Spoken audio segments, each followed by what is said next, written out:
परोपकार की भावना। ज़रूरतमंद की मदद तो सभी करते हैं और सभी ने की भी होगी।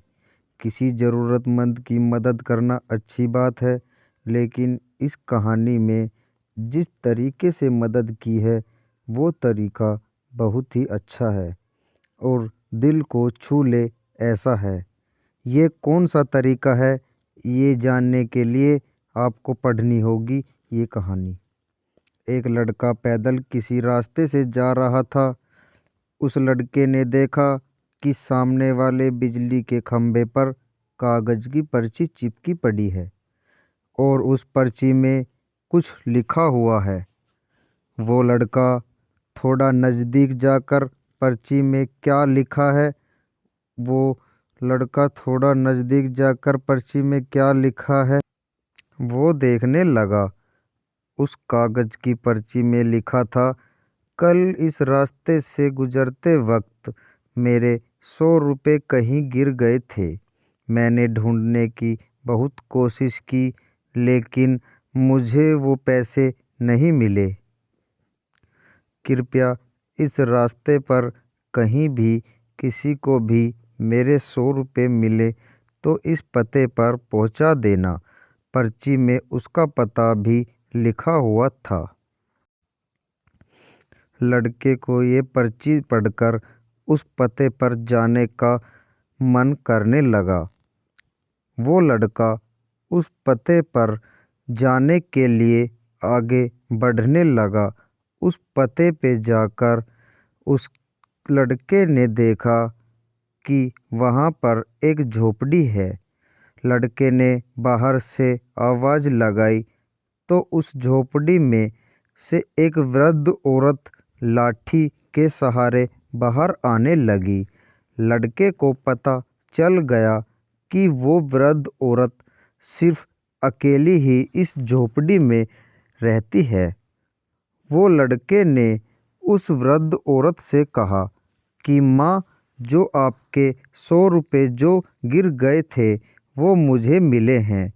ये रहे आपके 100 रुपये।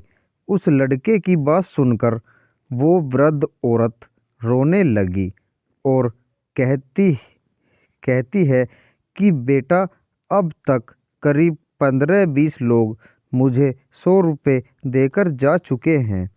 बेटा, मुझे ठीक से दिखाई भी नहीं देता है और मुझे पढ़ना लिखना भी नहीं आता है। पता नहीं किसने मेरी ऐसी हालत देखकर मेरी मदद करने के लिए ऐसा किया है। लड़के ने 100 रुपये रखने के लिए कहा, पर वो वृद्ध औरत नहीं मानी। लड़के के बहुत आग्रह करने के बाद आखिर में वो वृद्ध औरत मान जाती है, लेकिन वो उस लड़के से कहती है कि तुम जाते वक्त वो पर्ची वहाँ से फाड़ कर फेंक देना। मुझे पता नहीं कि किसने मेरे पे तरस खाकर ऐसा किया है।